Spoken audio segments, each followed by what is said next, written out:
right, guys, welcome back to Bourbon and Bullshit. We are here with a frequent flyer friend of ours, David Jordan from Speakeasieruk, aka the Bohemian Mixologist. It's been a lot of fun. It's funny that David, third time's a charm, man. How are you today? Yeah, no, I'm really, really good. Glad to be back. As I said, three times now. It'll be double figures before we know it. So it's good. It's good.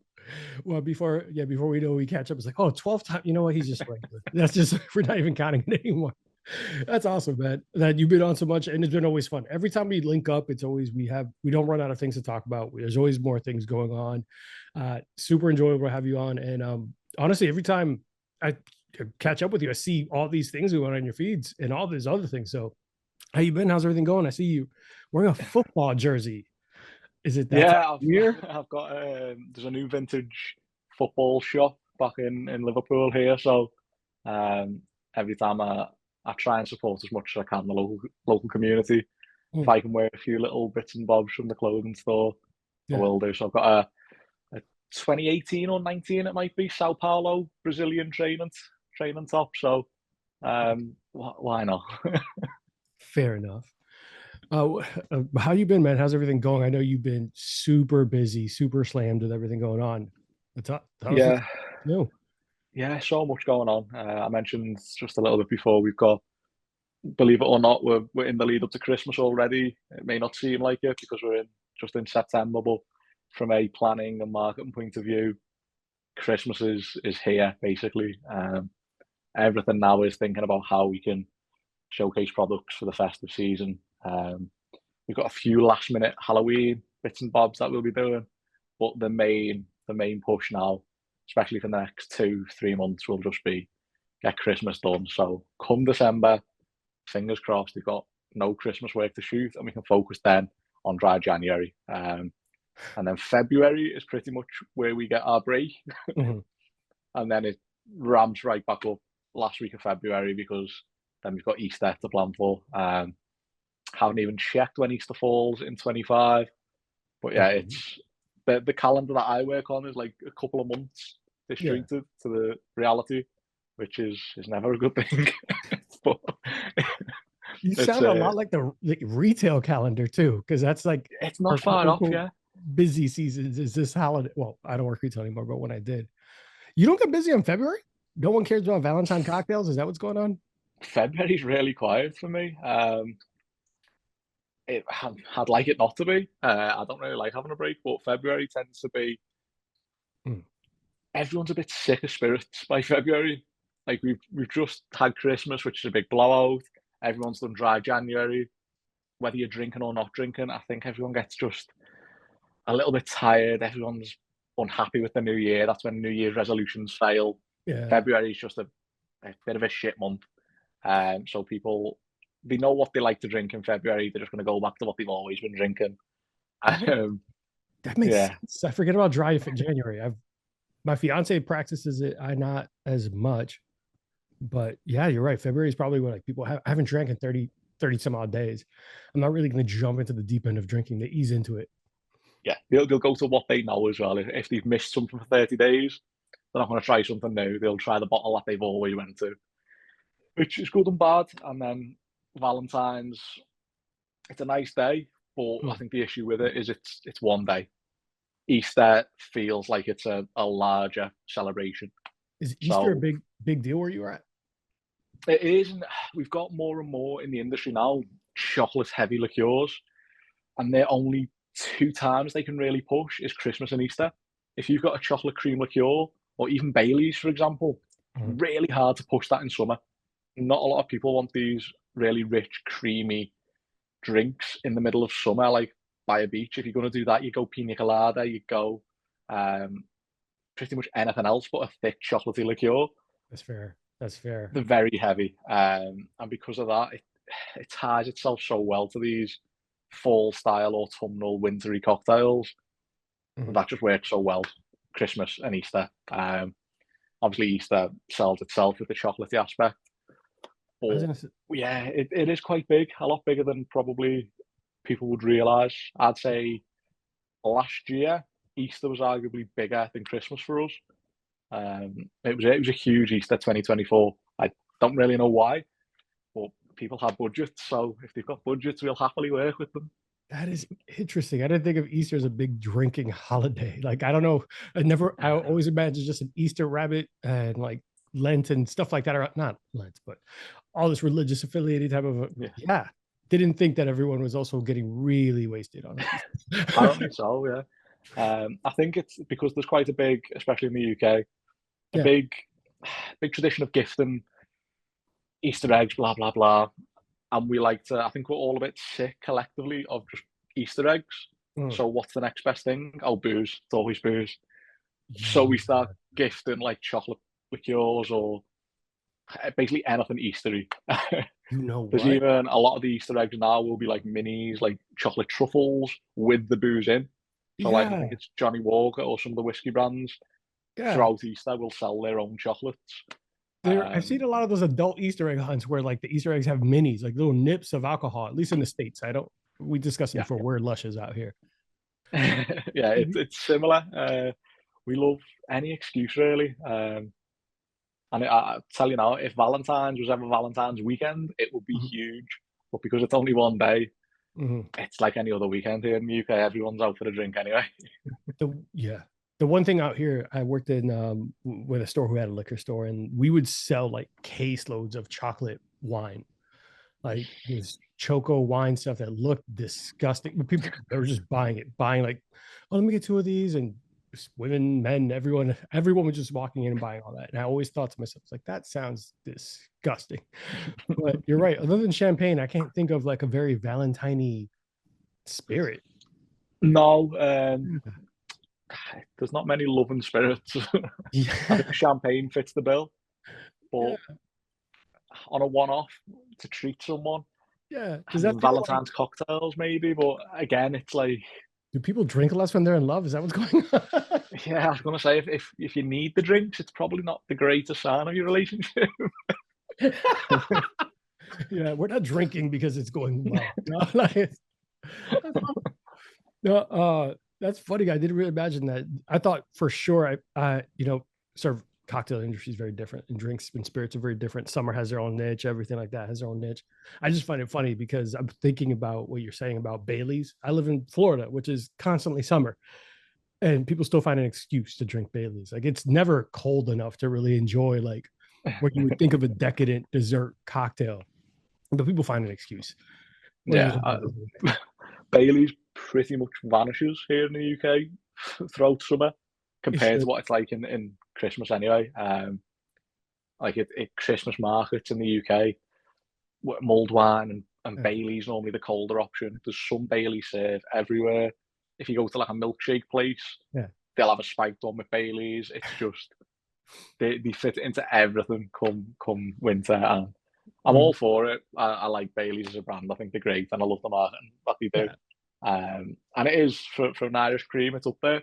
I've got a few that I've worked in the past that I think are on a par, if not better, when you're in the right mood than Bailey's.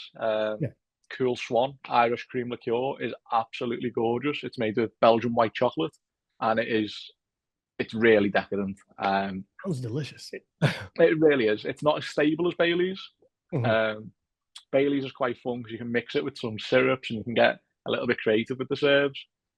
Cool Swan is just the antithesis of like a noble gas. If you even introduce it slightly to anything, it curdles. Straight away curdles. That is disgusting. There's been times where I've put it with like, I think it was a mint syrup. I wanted like a grasshopper vibe, and even the mint syrup curdled it. It's just, that's so bad. I don't know why. I mean, I wasn't big into my pH testing back then, but maybe it's something I do this Christmas. It's such a shame because the actual drink on its own is it's probably the best out the fridge drinks I've ever had. It's amazing, and I really like the creamy drinks for the autumn winter season. So it's such a shame you can't mix it that well with other things. Not to get too heavy, my autumn drinks are all like hot toddies or something like that, just spiked. But to the point that I was making earlier about Americans being just lushes, I love being here, but we're lushes. Like we had breakfast at a brunch spot like Sunday, and everything was spiked. Like, oh, do you want spiked coffee, spiked cocktail, spiked? I'm like, it is 9:30 a.m. Yes, I would like a spiked cold brew. But it's like Bailey's everything, Kahlua everything, like whiskey infused coffee. Like, I'm like, what the?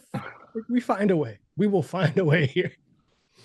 But I know it's been a bit since we've been here, but one of the things we always like doing, obviously, like this just actually happened by happenstance. You mentioned Kronan Swedish Punch a couple, like the last time we connected, and I went on a hunt. And shouts to Billy Maskers at the Courtesy here in Winter Park, Florida, Orlando, Florida, Winter Park, Florida specifically. He's been on a show a couple of times. I don't know if I ever told you the story of how I got engaged at a cocktail making class, but he was the one who helped me set up for over a year. But because of that, we've built a really good friendship. I was able to get Kronan's at home, and I made a cocktail that was listed called the Doctor. Yeah, it is with Smith and Cross and Kronan's Swedish Punch. It's an equal parts cocktail. I don't even want to get too deep into like how to make it. You make it however you want, but it's equal parts 1-1-1 lime juice, Kronan's, and Smith and Cross, and it's actually really fucking good. Like I was surprised how good it was. Recently got on a kick for with Smith and Cross, and being able to get the Kronan's helped out a lot. And I did not realize they the maker or the current owner is in Bradenton, Florida, which is like 2 hours away from me. Yeah, so looking like he's amazing. So you do talk to him on a regular basis? Yeah, very regular, weekly, fortnightly at the very latest. But yeah, it's a regular contact. He's one of my oldest friends in the industry, and I'll never have a bad word heard about him because he's phenomenal. Oh, I'm supposed to contact him via email actually today. I'll shoot him a message. We're letting him know. Maybe you can get him on the show. But 2 hours away from me, I was pleasantly surprised. Like this is something I've never heard of, obviously, until David put me onto it. You can drink this stuff just neat. It's delicious.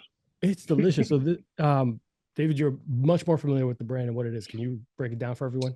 Yeah, of course. So Kronan is a traditional Swedish punch. There's many rules that go into making a traditional Swedish punch, set out by the EU and the Swedish FDA, which is a food standards agency, pretty much. And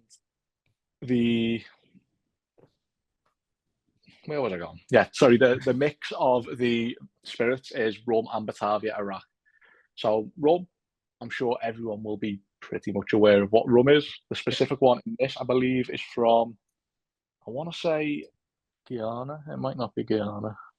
It's West Indies. Is it a West Indian rum or is that the Batavia Iraq? Because Batavia Iraq is effectively an Indonesian rum, but it's not. It's made in a different way. Batavia Iraq had its day. There's Batavia Iraq in the Savoy cocktail book, and it's not really a thing we use this day and age. There's a few brands that make it. Van Oosten is probably the most common that you may have heard of in the US. But I don't think it's the top tier quality that we really expect. Kronan has actually got a brilliant Batavia Iraq in its blend along with the rum that it uses. And it's pretty much redistilled and a lot of spice is added to it. And when we say spice, we don't mean like chilies, ancho, anything like that. We mean winter spice, so cinnamon, nutmeg, clove. It tastes very, to me anyway, very wintry. And there's an awful lot of nuance in there. It's one of my favourite spirits. And I'll be honest, this limited edition that I was showcasing a little while back, that is, so far anyway, we're 9 months in now, this is my favourite product of the year. And wow. I don't think one will beat it because it's that good. Wow. This is a good amount of products this year too. I try so many products and nothing comes close. It really is an incredible spirit. They took the original Kronan blend, which is the one you've got, which is now Kronan Original. I think that's the name we're sticking with. They took that and added the blend to New Swedish Oak and aged it for a year. So we then had this really delicious, spicy blend of rum and Batavia Iraq. And all of a sudden you've got this, not overbearing, but a nice nudge of oak in the flavour. So it brings out so much more nuance in the product. Even better is it's drier, so they added less sugar and bottled it at a higher ABV. So now this is 30% ABV, which is pretty much the sugar content and the ABV. They've pushed it as high as possible. The original is 26, I believe. Yeah, 26. So it's 4% stronger, which is pretty much as high as they can push it, whilst it still remains a traditional Swedish punch. So they've really brought it to the limits on this one. And trust me when I say this is phenomenal. It's basically, it's bad to use it in cocktails, and I very rarely say that because it's so good on its own. Yeah. Don't get me wrong, it elevates every cocktail. Any Kronan original cocktail, if you use this, you'll see a huge difference. The Kronan original cocktails are already great, in my opinion. This pushes them beyond that. And it's for that reason why I make a lot of inverted cocktails with this. So I'll take an old fashioned and I'll do 45 to 60 ml of the Swedish punch, and then 15 to 20 ml of a high proof whiskey or high proof rum, and just flip it on its head. At that point, I'll probably just add bitters or a tiny bit of sugar, maybe like 5 ml of a cinnamon syrup, just to bring out the flavors a bit more. And then you'll have this gorgeous cocktail, still high proof and just truly fantastic. I can't stress enough how good the limited edition is, and I'm really hoping we get limited editions every year now. I'd be very, very excited in that. Maybe different barrels each time, just to try and add a bit of different nuance in each bottle. But yeah, I think with 3 months left, 4 months left of the year, it's going to be very hard pressed to find anything I say is better than it.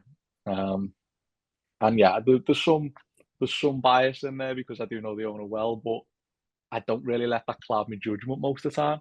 It is a great spirit on its own, and I'm very lucky to be able to try one of the limited edition bottles. I don't know how many we made. I believe it was between 500 and 1,000 maybe. So that's it.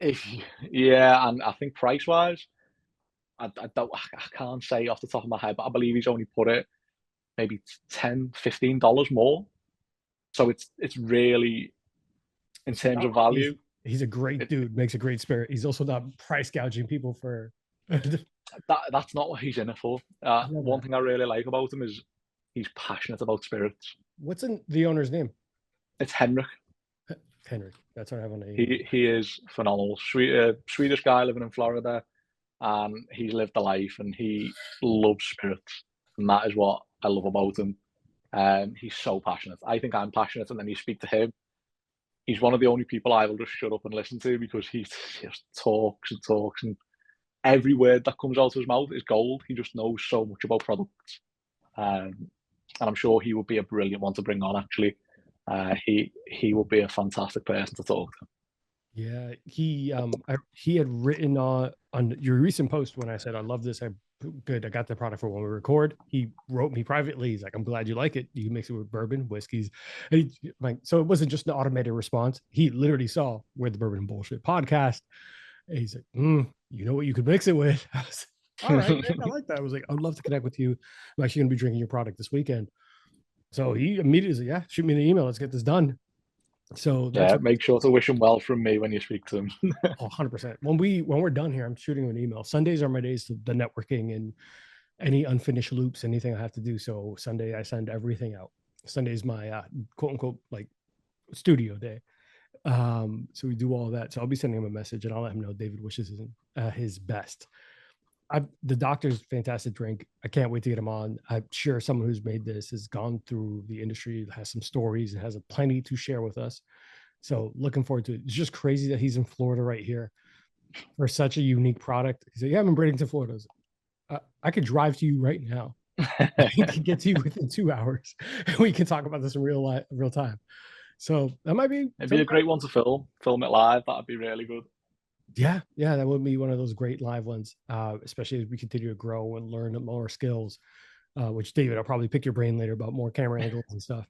That's fine. But so been a little bit since we connected, and we had some recent things come. Oh, so yeah, obviously, I just want to share this.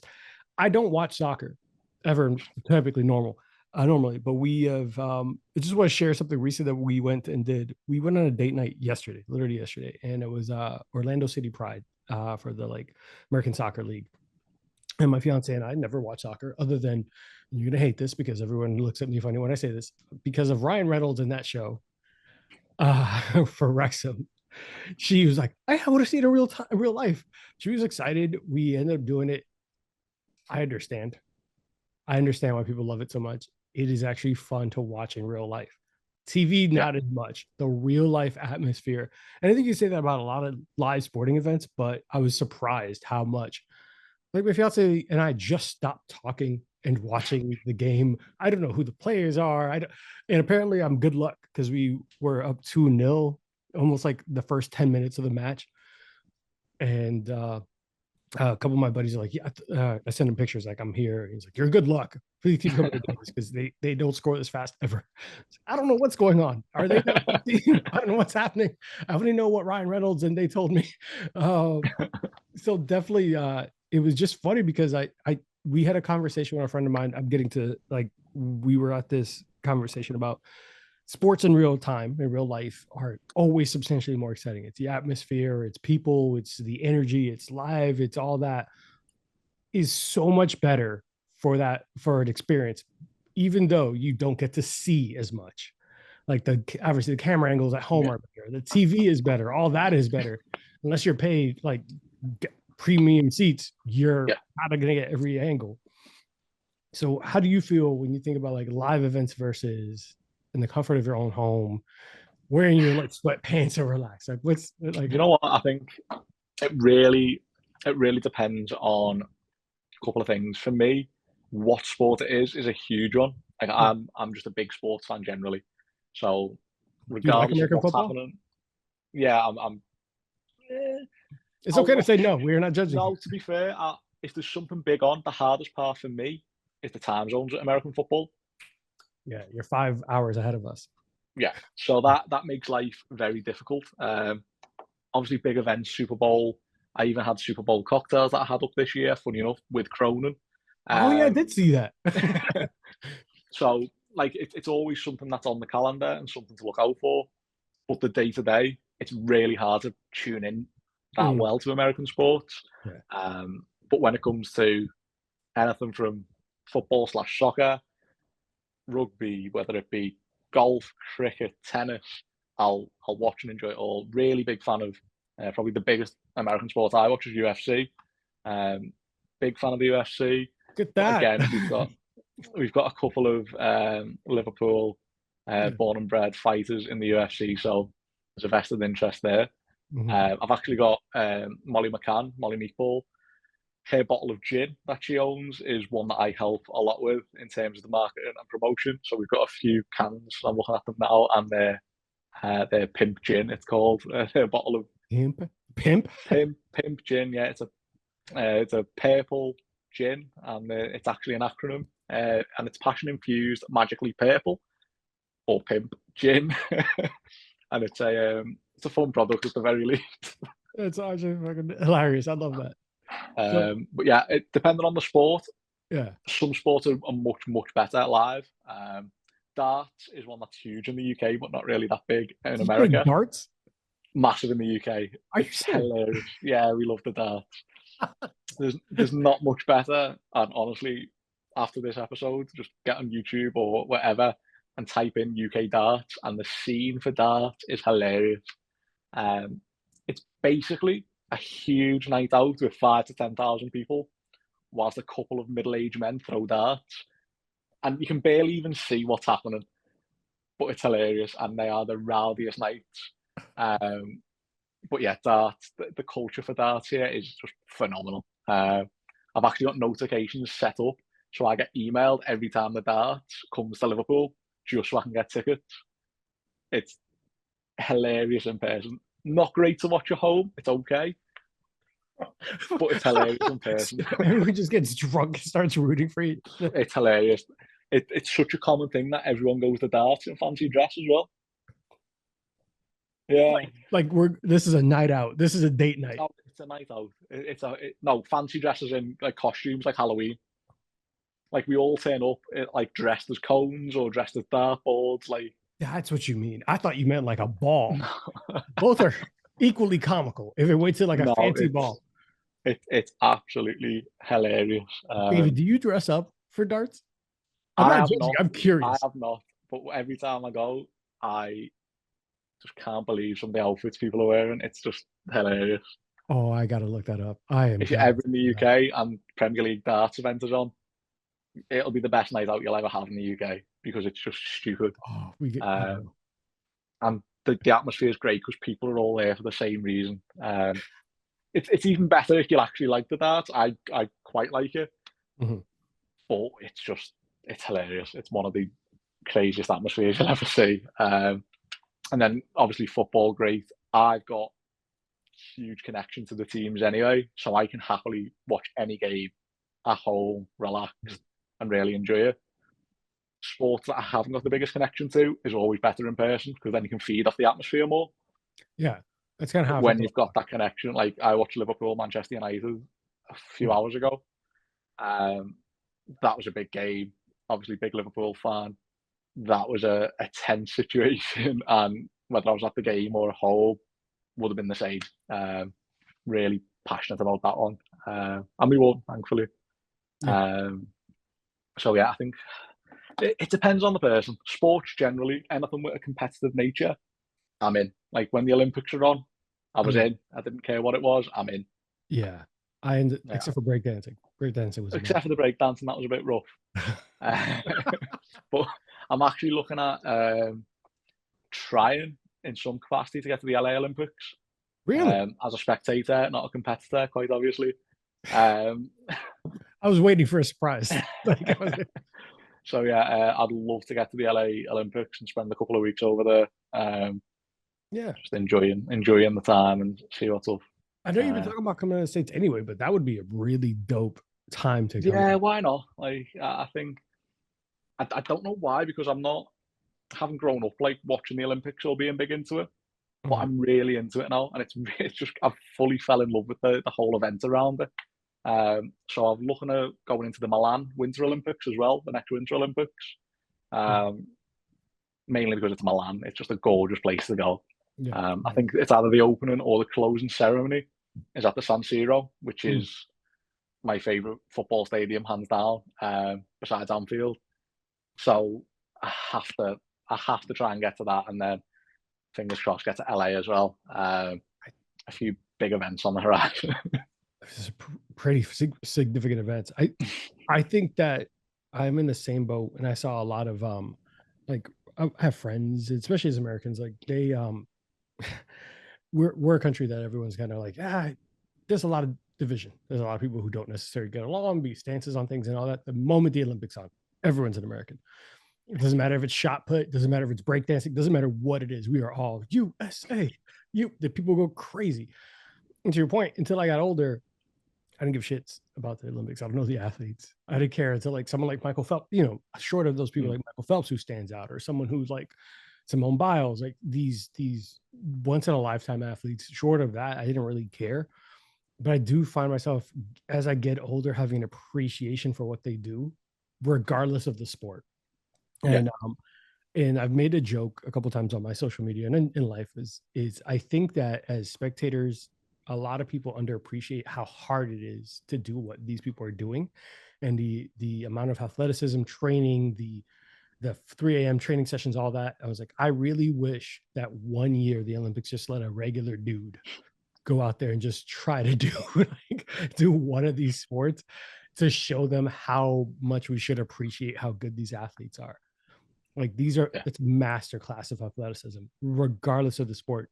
Once again, the caveat is breakdancing was a mess, but everything else, gymnastics, shot put, everything I've seen, I'm always just like in awe of. it's crazy. I remember watching I think it was the London Marathon last. It might have been last year or this year, and looking at the times they ran, they're effectively running at a sprinting speed for Oh, 2 hours 10 minutes.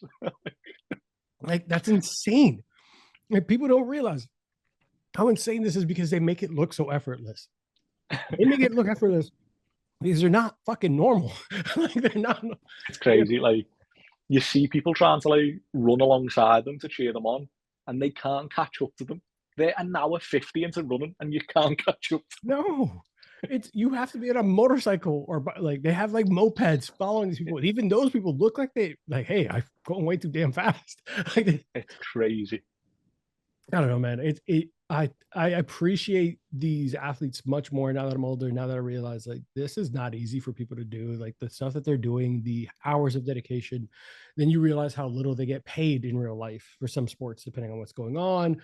They need sponsorships, all this, and a lot of really cool stuff came out of the Olympics too. You see like Flavor Flav and all these people are paying for these athletes to just exist. It's like you still have 3 jobs and you're here doing water polo. I'll pay your rent. Just go compete. Yeah. Like those are these other feel good stories that are coming out of it. And I joke about like my generation and people around my age range. I'm older. If I had money, I would do stuff like that. If I was like Snoop Dogg rich, yes, I would go on fucking side quest and pay for the water polo team and pay for these. Like, yes, go out there and be the best version of America you can be. But the Olympics have been great. So going to Milan would be pretty epic. If you go to LA, that's phenomenal. I think those are some pretty big visits, man. Yeah. Milan's a vacation. It's not good to say Milan's a vacation. Yeah, it's just one of them, isn't it? If you're going to do it properly, and I feel as though that is the most proper way I could do it. Yeah. And again, it's the LA Olympics, but it's pretty much just Snoop Dogg's Olympics. It seems to be that he's just in control of everything, which it's a party. Let's just go enjoy it. It's going to be 2 weeks of just joy, so why not? As an American who grew up, obviously, seeing Snoop Dogg go from a gangster rapper to Martha Stewart's right-hand man, I love everything for him. I love what he's doing. Yeah. It's like this, I don't know how much of a gamer you are. I don't remember how much of a video gamer you are, but it's like he's doing all the side quests now that he finished the main mission. He's a multi-platinum selling, Grammy award-winning artist. What else is he doing? He makes cookbooks. He's living life to the fullest. Yeah, he was wearing the full like jockey outfit. What are you doing, Snoop? He's like 60 doing this, so I'm not mad about it. He's phenomenal. The closing ceremony for Paris, they do the handover to LA, and they just had like this huge beach party, and it just kept stepping up and up and up.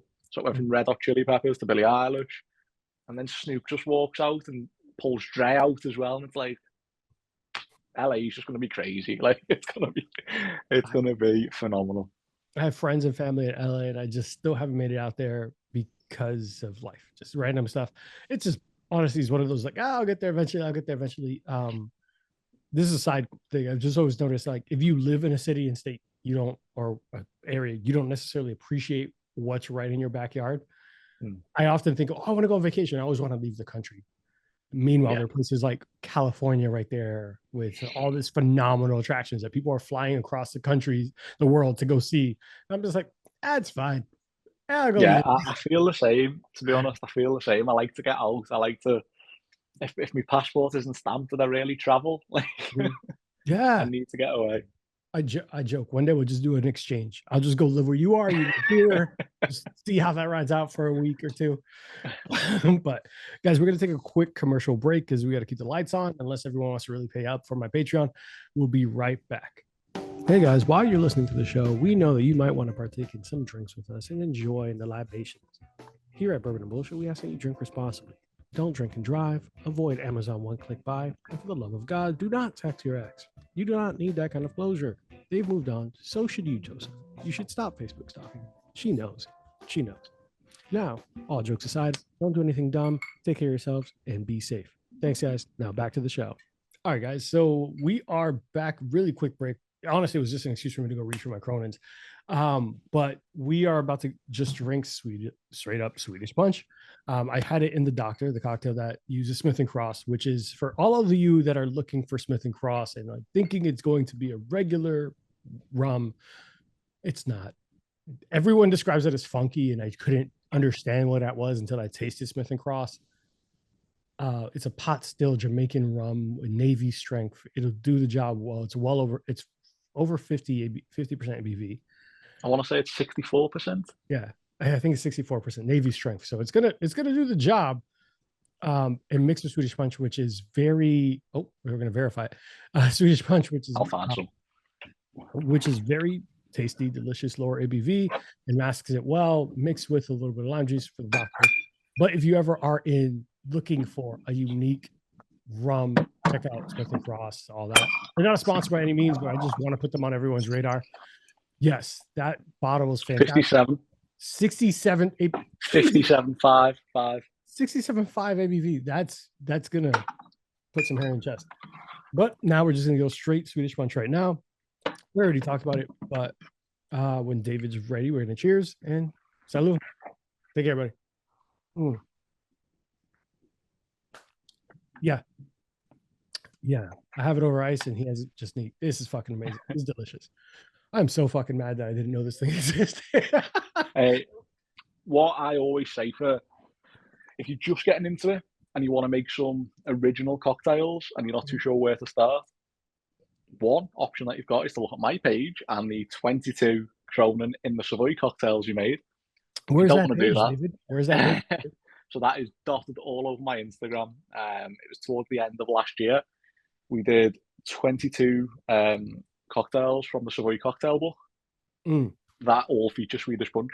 And we remade them, brought them into the 21st century, balanced the specs slightly, and they're gorgeous. They're all really tasty. They can find all those cocktails at speakeasieruk Instagram. Of course. And if you don't want to do that and you don't trust me, pick your favourite Velvet Falernum cocktail and sub in Kronan. Velvet Falernum just came up on my feed very often. I unfortunately have never been versed enough to get into it, but it's just basically a sweetener, right? It's a 13%, 13 or 11% liqueur/boozy syrup, but it's quite sweet, obviously, as you'd expect from something low ABV. But it's also spiced, cinnamony, great in tiki cocktails. This being a higher proof shows itself up a bit more. Velvet Falernum is a tap on the shoulder. Kronan will slap you on the back and make sure you know it's there. I prefer that in a cocktail. I like my ingredients to sing with each other and not whisper. And Kronan is, the limited edition is a shouter. It's delicious. And this is the limited edition now. And it's delicious. Maybe Henrik, Henrik, Henrik has a limited edition laying around, maybe. I don't know. Let's see. I'll drive to Braden to Florida if I need to. Yeah, it's brilliant. I'll let Henrik tell the story, but he's got he's had a number of Swedish punches in his life, one of which is still to this day being served at the Nobel dinner. So, really? The Nobel Prize dinner. Nobel Prize dinner, yeah. So that's still being served at the dinner each year. So that just goes to show the quality of the spirit this man produces. Oh, I'm so interested in his life story and how he got there. But I know earlier we talked about it because I want to make sure we give some attention to this because I'm always about it. This is a little bit selfish. I really want to know about this. It's the spooky season. You talked about this calendar. We have a lot coming up. And I know from our first interview and a couple touch points that you did a lot when you rolled out the Bohemian Mixologist cocktail book. And a lot of it was running a campaign of Halloween with these practical effects. You were just learning how to do this. So it wasn't like you knew a lot of post-production stuff to your own admittance. All this was real. You made a wicker man. You got these gloves. You took all these things, you did all that. But you covered a lot of villains, man. You covered a lot of like scary, what goes bump in the night. Are you still going to be making a run for the spooky season? And is it going to be new renditions? Tell us about what you're thinking about. Or is someone new from a newer generation of horror movies going to make a scene? So, Halloween itself, I love the content I made for the book launch.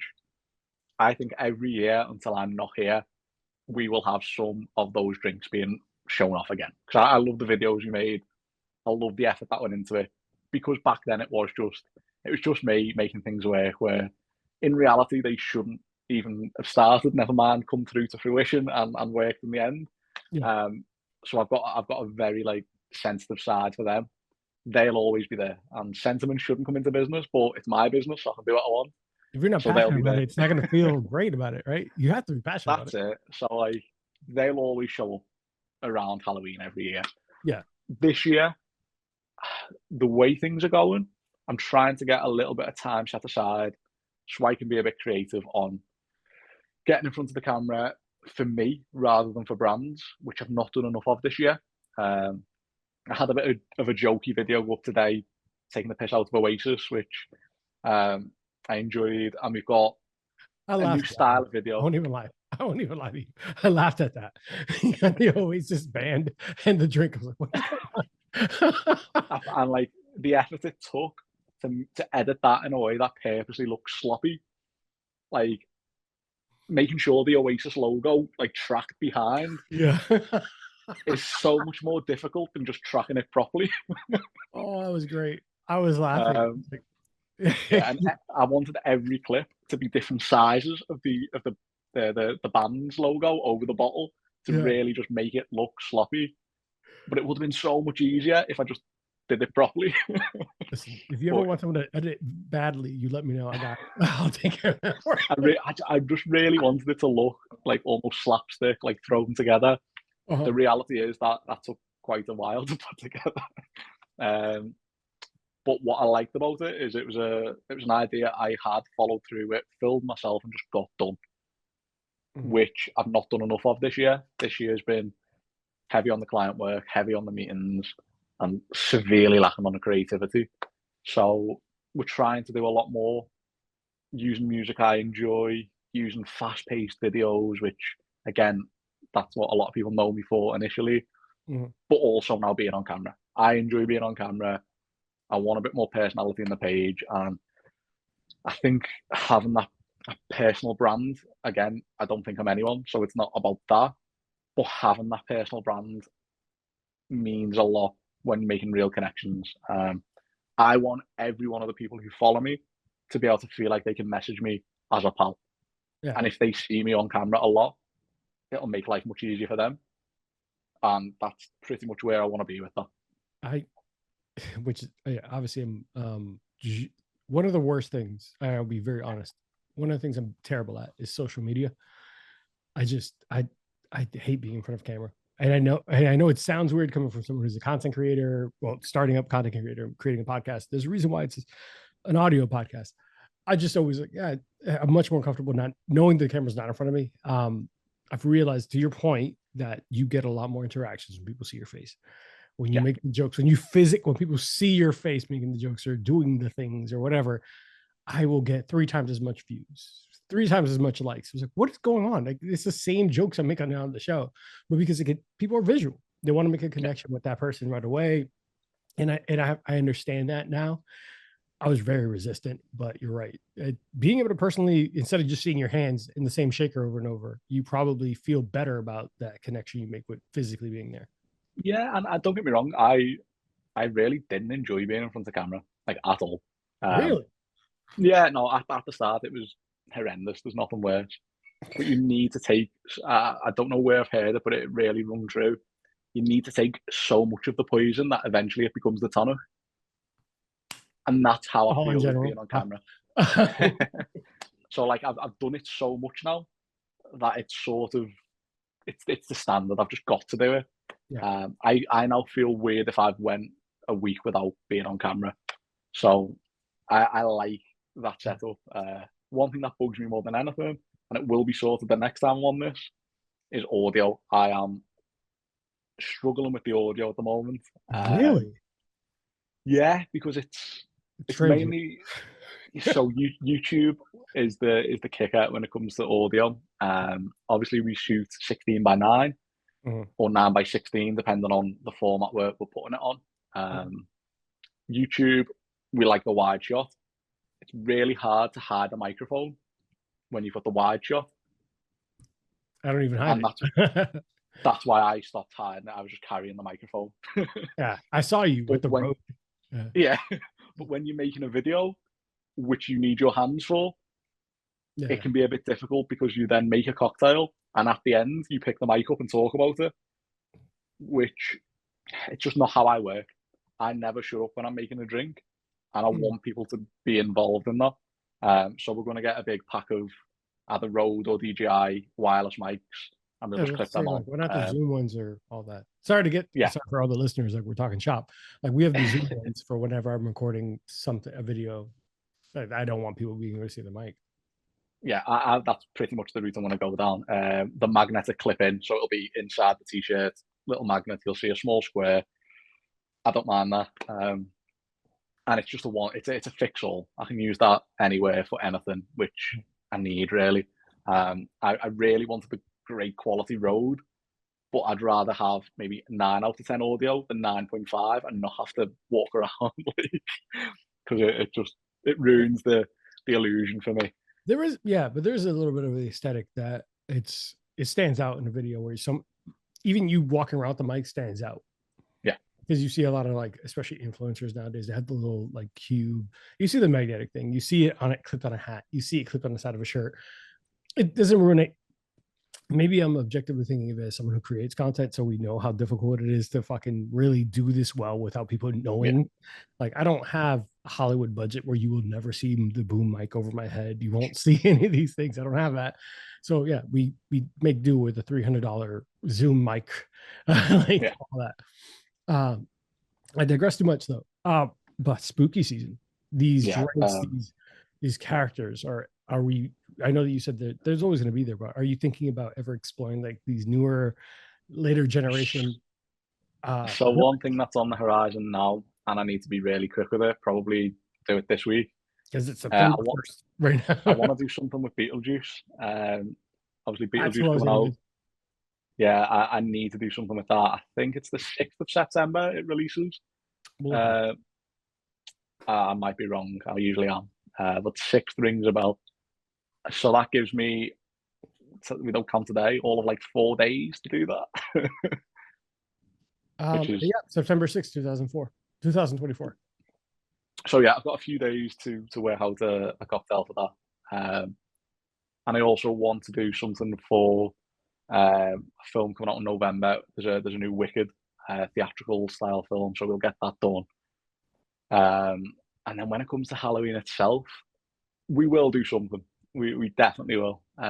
There'll be some paid content, no doubt, some adverts from clients because Halloween's quite a big one, and there's probably some we can reach out to.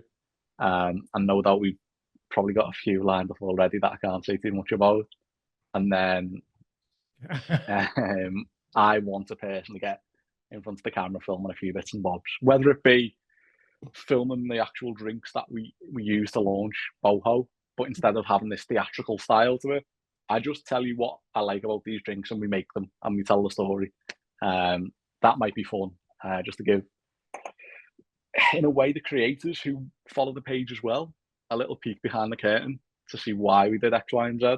That might be interesting. I'm not too sure, but we'll see. A lot of content is the plan.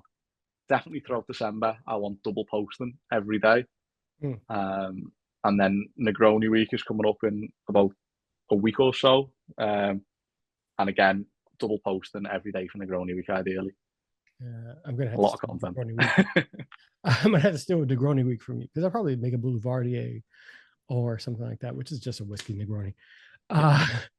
But are there any villains or any horror things that you personally want to highlight? Something of the newer generation, because I'm thinking about, I don't even know the name of the creatures, but we think about Quiet Place. We think about the Terrifier. We think about Midsommar. We think about Black Phillip, the goat. There's a lot of new generation horror villains that are, because there's going to be a point, and I hate to say it, there's going to be a day when Jason Voorhees is just kind of like vintage horror and nothing relevant. Yeah. There's going to be a day when Candyman doesn't make a movie. There's going to be a day, like, I'm just curious about, are there even any of the new generation horror villains that I can think of two that I like? Something about the older generation, which seems weird to say because it's just what we all grew up with, but it's now the older generation. Right? Something about make you feel a little achy? Something about that and those films, the way they were shot, the way the stories are told. There's something a little bit more beautiful about them. I don't know whether it might be because film quality is too good now. In a way, there's something really good about slightly poorly color graded films, especially in the horror genre, that just jumps at you. Sometimes, like, if horror looks really crisp and perfectly filmed, It's not horrific. It's beautiful, and I don't want that. I want my films to look, unless it's Midsummer, in which case that was sort of the point. Yeah. It's hard to get the balance A24. right. Yeah, it's hard to get the balance right. I like this grainy, gritty film, Yeah. and a lot of the old horror just had that by default because all films looked a bit like that back in the day. Yeah, that's fair. That's fair. And I don't know, the new wave of horror isn't something that I'm overly ecstatic about personally. I loved Midsummer. Midsummer's one I always go back to, but Yeah. even that feels like it's quite not dated now. But I feel like anything pre-COVID just feels like it's Yeah. a different era. I have been jokingly talking about this with friends because I'm a massive horror fan.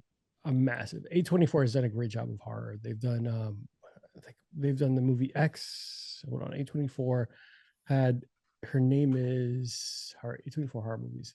Pearl, Maxine, X, like they've done a decent job of putting out Midsummer, obviously we talked about. But it feels like a lot of recent horror villains, short of like I really enjoyed the movie Black Phone. That was what I was going to mention. Is that the one with the changing bottom of the mask? Yes, he kept switching it Yeah, out with Ethan Like Hawke. that is a really nice touch. Yeah, We don't get that anymore. Like, I don't get that energy from a lot of horror movies nowadays. And it feels like a lot of movies nowadays are so reliant on gore or over the top graphics. Like, or for just me, jump scares for the sake of jump yes, scares. Like, it's so sad. So I always wondered about like we knew our generation. I'm once again, I'm showing my age. We knew our generation horror, like Jigsaw, Jason Voorhees, Freddy Krueger, Michael Myers, Candyman, and I guess whatever Scream and whatever the heck happens in Final Destination. I just guess the logs behind the truck. I can't really, but the logs behind the truck, like these are like the quintessential horror like icons for us. There's nothing going for the next generation. At least in my personal opinion, there's no one who stands out, like other than maybe the Terrifier. And I even that, mean, love his yeah, I movies. think again it's a remake of an old, but I thought Bill Skarsgård was unbelievable Oh, is it? as Pennywise. But Yeah. again, that's a recreation of an old. So Yeah. like, um, I think Quiet. that's one thing that we probably miss is having these huge actors or huge performances in horror. I mean, it's hard to say that because there's some brilliant ones. I think I told you about it a while back. The one with Matt Smith in, the psychological horror, which I can't remember the name of now. Oh, right. But Max Smith. yeah, it's a psychological horror Richard. with. Yeah, I'll find it now. Matt Smith. Ooh, It is A Nightly Affair, Red Raccoon. His House. Oh, yes. Yeah, Yes. really good film. But again, it's not a character. It's you need to watch it. It's a really good film, and it's got this obviously A-list actor, which adds to it. One thing that I've always loved is Silence of the Lambs. Like it's not Hannibal Lecter. Yeah, it's just it's got something about it. Like there's so it's weird, right? Like you can't put your finger on a lot of these newer. I think where maybe that's interesting in Hollywood, and I'm not able to articulate it as well. Back in the day, we had a character, we had an icon. This is who I'm afraid of. Now it's much more of like almost left to interpretation. There's a concept, and it's not. It's more visceral. It's internalized. It's yes. a lot. We Your lean own. more on the psychological now. Whereas back in the day, it was this is scary. Be scared of this. Yeah. Whereas like it's now more of the unknown. Yeah, like maybe that's something because even the movie Creep, it's about us long. I don't know if did you ever see that movie? No. Creep came out in 2014. It's an underrated horror movie, but it's a bunch of basically just trusting the wrong person on the internet. Like this guy's like, hey, I want to hire you. Like, so actually, this would be creepy to you. So someone reaches out to you, says, hey, I need a filmmaker. I need someone who could help me with content. I'm trying to make a movie so I can give to my mother because she's sick and she has Alzheimer's. Turns out the client is messed up in the head and ends up being basically a psychopath. But the whole time he's messing with the filmmaker. and the filmmaker is hoping, is like, hey, I'm trying to help you, but you're really acting weird. You're acting like, so the whole time it's a fucked up movie. It's really awkward. Watch it. But these are the kind of things people look at now. Like, what scares the new generation is different than what scared us. Yeah. We don't go camping anymore. Like, people don't go No. camping without a bunch of like guns and stuff, because that's what they do. Freddy Krueger made sense. Michael Myers made sense. All that made sense back in the day. Candyman. Yeah. The big plot holes just don't say Candyman 3 times. Like, I never have to have this problem. Like, not like even the Ring, like that wouldn't work in this day and age. You can't have a haunted Netflix account. Yeah. I'm not watching a VHS. I'm not doing that for you. Like, if you watch this video, you'll die. I don't even have a VCR. This is not a problem. It's fine. I don't need them. It's fine. It's so fucked like up. It would last 2 minutes because someone would pick it up, go, I don't know what this is, and put it back down. Yeah. The film is over. There's a video where someone in my age range showed us a kid like, hey, a floppy disk. He's like, what is this? He's like, oh, is that a 3D print of the save icon? Motherfucker. It's like, no, try again. It's like, that's just, did you print? I don't know what that is. That just looks like the save icon. And they don't understand that connection. Same thing with like rolling down the window. People like, I don't get that. Yeah. But if you, from the newer generation, had to make a drink or two of a new generation of horror, because I want to make sure, I know you said you have a 2 hour window. I don't want to press you too hard. What would be the drinks? Do you know what? I think it's a tough one. It's tough because obviously I've mentioned like the remakes, Beetlejuice is an easy one. Mm-hmm. But what makes it really hard, and it's as we've touched on there, if you've got a character, drinks are really easy to make. Mm-hmm. If your film isn't really character based and it's more psychological, like one that I've really enjoyed actually, I don't know if you've seen Smile. Oh, I love that movie. And their viral marketing was amazing. They just had people smiling in the back of baseball games. But how on earth can I make that into a drink? Holy shit, you're right. Even the movie It Follows or Talk to Me, which is another great horror movie. Like, how'd you make that? Like, there's nothing that so stands out from that concept. One that I really disliked, actually. I love the concept. I just don't think it was done too well. Was The Invisible Man.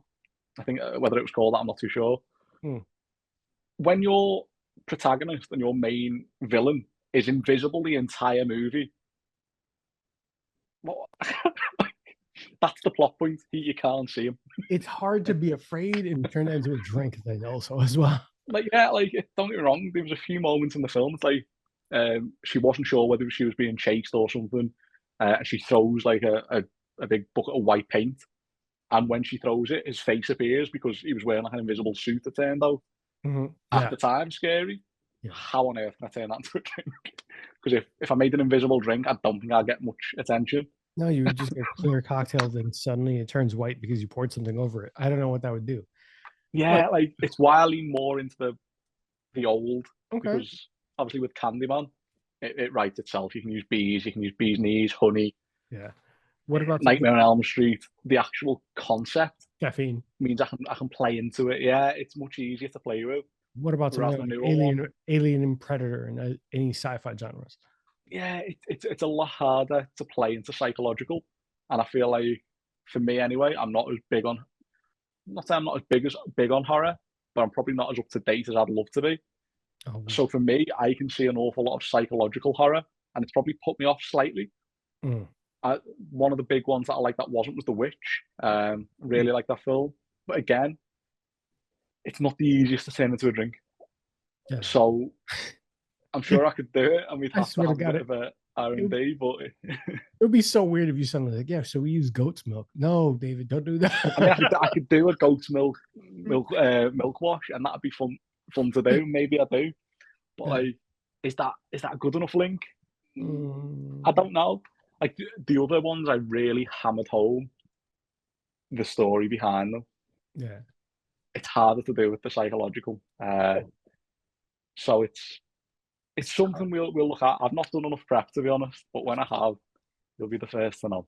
Oh, please do. Well, what about like Alien, Predator, all those like sci-fi horrors?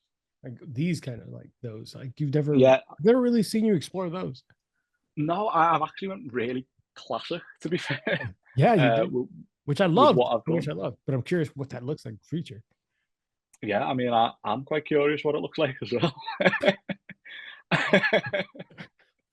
Uh, um, let's take a quick commercial break because we're getting to like the halfway point in our like conversation. I know that we want to make sure that we're respectful of his time, guys. We'll be right back, and make sure that if you are not followed Midnight Fables Cabaret, they have a bunch of shows coming up. They have the Burlesque Conservatory. David, I don't know if you know, I will talk about it when we get back, but about one of our biggest sponsors is Aurora Fable and Orlando Fringe and all the great things that came out of that. So we'll talk about that when we catch up a little bit more. We'll be right back, guys.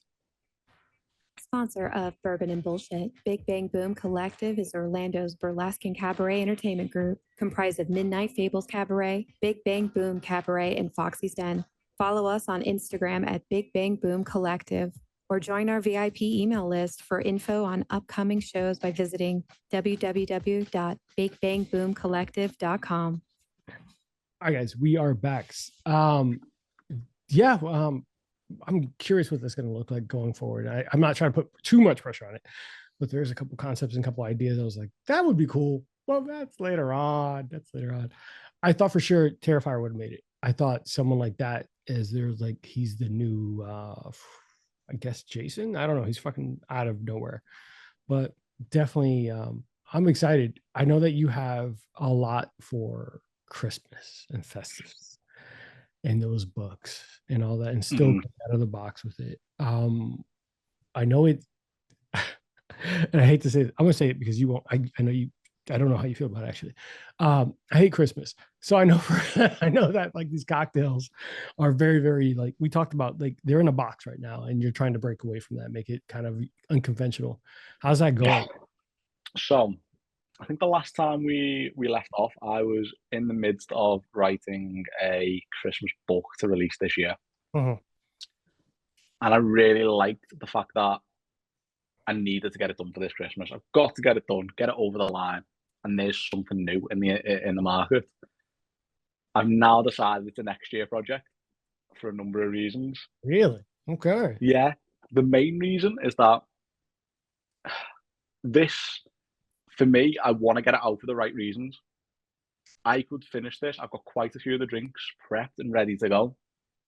I could get this pushed over the line and ready for this Christmas. But I think I'd be doing it for the wrong reasons. I think I'd be doing it to have a product to sell at Christmas. And that's not why I got into writing this book. Yeah. I'd rather spend time on getting something that I feel is perfect. Mm. And then I'll release it. And if people want to buy it, they can buy it. If they don't, at least I know I've got a product I'm happy with. Yeah. So I need to make sure I'm doing it for the right reasons. It also means I can spend a lot more time making sure these are well worthy of people's money, which is the most important thing. I don't want to just take money for the sake of it. The last book, I had a tight deadline because of how my life was at the time. Yeah. Now there's no rush. I can release this as and when I really need to and want to. And because I've got such a big following now, I owe it to every single person to not just put out something for the sake of it. It needs to be worthwhile. And I don't just want to take people's money because that's disgusting. So I need to make sure this book is where it needs to be, Yeah. which is why it's a next year project now. And it means if it's done by May, June, fine. I can spend 3 or 4 months in the lead up to Christmas 25 doing promotion. Yeah. Perfect. But that is the plan, to get it ready for next Christmas. Another reason is because we've launched a new speakeasy again, maybe. I don't know what we're calling this one. But we are going to be doing pop-ups around the UK. Okay. Another aspect of Hopefully, business. yeah. So it's crazy, and it's one of those ideas that I was waiting to fall down at every hurdle, and it just hasn't. So it looks like it's happening. We effectively go into bars. I mean, you'll hopefully know yourselves. Bar takeovers are quite common in the industry at the moment. So Mhm. bar will go X, Y, and Z, and then they'll come back, blah, blah, blah. I'd love to do takeovers without having a bar. And that's the entire idea. So the bar will pay me up front, or our company up front. We will then go in with 4 cocktails, do a 2-hour presentation to talk through every aspect of the drink, why we've made it, why we've used X, Y, and Z, how we've actually made this menu and why we've designed it in this way. And it'll only be for 30 people. So it's quite an exclusive event. A ticketed event, which includes those 4 cocktails and the presentation. We'll work the bar. So it'll be me front of house and I'll be doing the presentations personally. Then I will have one of my bartenders work to create those 30 drinks that we've already R&D'd or brought in batch, most likely, to make their life a bit easier and a bit quicker on service. I'll then do the presentation, like I said, and once they've had those 4, we'll be there for maybe half an hour more for them to keep buying their favourite drinks of the night until we run out of stock. And then at that point, it's up to the bar to just take over. We basically fill their house and they can then take over and reap the rewards. The actual ticketed event and any drinks sold that night, every single penny will go straight to the bar. We take 0. So we get people in the door, we sell our drinks, and the bar takes all the money. And I'm really excited about that. That's pretty dope. That's awesome. It's How soon is that something I've starting? not seen. Well, we've got 4 menus designed at the moment, and we're talking to bars to showcase those menus. I can give you a little preview of the names. Of course. We've got a Taste of Japan menu. So we're leaning heavily into not only Japanese spirits, but Japanese flavors. So we've got infused Japanese whiskeys, Japanese gins, a really clean Japanese wasabi martini with Japanese vodka. Wait, no. Is wasabi? We're trying to really push the Boho. We've got really good relationships with the brands. And because these are one-off events and we're not running these for the long term, brands are really open to sending us 2 or 3 bottles or 3 or 4 bottles to use on that night, which means our costs can then be spent on really wild infusions or extra ingredients. And it means that we probably won't make a lot of money on these events, but we don't care because it's brilliant exposure. It's brilliant for the bars. It's brilliant for the communities. And that's what we're trying to... One aspect is we want people to be able to experience these top level cocktails without having to go down to London and spend £40 on a single cocktail. We don't want that, but we're using our influence to try and give them this high level experience for a lot less money. And obviously the bars then hopefully will get this added bonus of people really enjoying the night and then coming back time and time again to try their brilliant cocktails as well. So it's really trying to feed into the industry. And it's just crazy. So we've got Taste of Japan, we've got a best of British menu, we've got a heavily Mediterranean inspired menu, and we're working on it's a crazy one, but we want to use a Thai menu with Thai food in the drinks, and that's a difficult one. This would be peanut. So we've got a lot going on. The 5th menu that we've just started to slowly R&D is to try and do a best of Mexico menu without using any tequila. So we'll be using mezcal, you'll be using sotol, and we'll be using bacanora. So we'll still be using agave spirits, but we won't be using the traditional tequila as people know it. So it'll be really heavily smoky, really earthy, really vegetal, just a bit different, and trying to tame those flavors down. And in true Boho style, we've also got a deal to do a pop-up Nordic menu where I'll be doing a lot of Scandi spirits, and I'm in talks at the moment to try and get an absinthe night in the northwest of England as well, where I'll do 4 absinthe cocktails. You know exactly how I feel about absinthe. That's so awesome. Yeah, that's taking up a lot of the time. We've got some brilliant bartenders signed up. I've got one in particular who was hopefully going to be on the show tonight. He's been part of the team. Stephen. So he's been brilliant. He's been on the team for a while, working with clients and doing X, Y, and Z. But he's a brilliant bartender. He's in a top 10 UK bar. That's where he got his experience. So he is a real top level bartender. Having him on the bar with me front of house doing the presentation, it just seemed like a really fun night. And again, I need to make sure someone on the bar is really talented and skilled. Because at the end of the day, I'm just me. I'm a nobody. The person behind the bar needs to be top tier. So then it's a full package. I can talk about drinks forever. It doesn't mean anything unless the person making them is perfect. Yeah. So we'll make sure it is for these events. And we've got this big dramatic, we've got big leather aprons. And at the end of each night, I'm going to get an ice pick and we're going to do a tally on the bartender's chest. So we're going to know how many shifts they've worked for Speakeasy. Wow. So that apron stays with them.